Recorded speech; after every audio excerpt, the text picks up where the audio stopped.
Before there were markets, there were citizens. Before prices, there were values. Before trade, there was trust.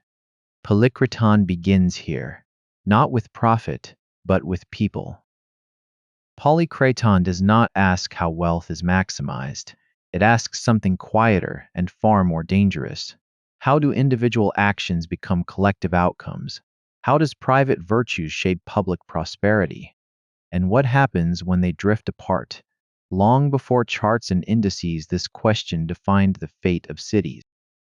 Polykraton is not an economic system. It does not prescribe policies. It does not optimize growth. Polykraton is a lens, a way of seeing economic life as something embedded in moral and social structures. Polykraton, markets are not neutral machines.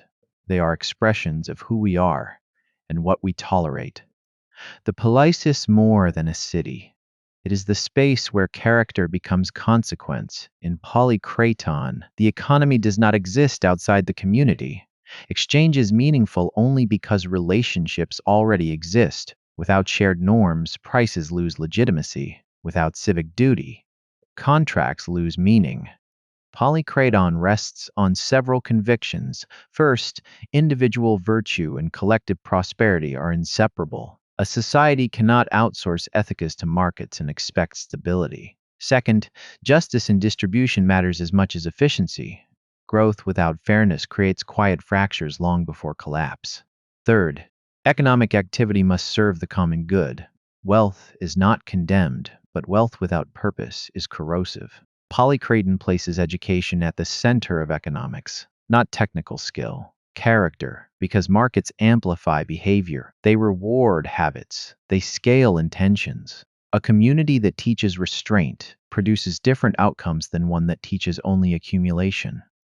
In Polykraton, wealth without wisdom does not simply stagnate, it decays. Slowly, quietly. It erodes trust, hollows institutions, and replaces responsibility with entitlement. The danger is not excess. The danger is unexamined success. Polykraton views markets as embedded systems. When markets feel inhuman, it is not because they are broken. It is because they are incomplete. Efficiency answers how. Polykraton asks why. When price becomes the only signal, value disappears from conversation. A moral economy does not mean moralizing outcomes. It means acknowledging that every allocation is already a value judgment. Silence is not neutrality. Design choices shape behavior. Behavior shapes culture.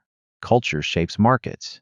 Civic duty is not a constraint on markets. It is what makes markets possible. Polykraton is not without weakness. It may underestimate the power of incentives. It may slow innovation in pursuit of harmony. It risks idealism in a world driven by competition, but it prefers this risk to blind efficiency. In an age of abstraction, Polykraton brings economics back to human scale. It reminds us that systems reflect values whether we admit it or not. Every economy is a moral architecture. The only question is whether we design it consciously. Polykraton does not tell us what to invest in. It tells us what kind of society our investments create.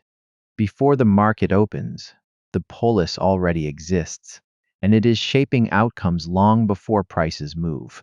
This audio essay is part of the Economic Architecture series by Neef and I.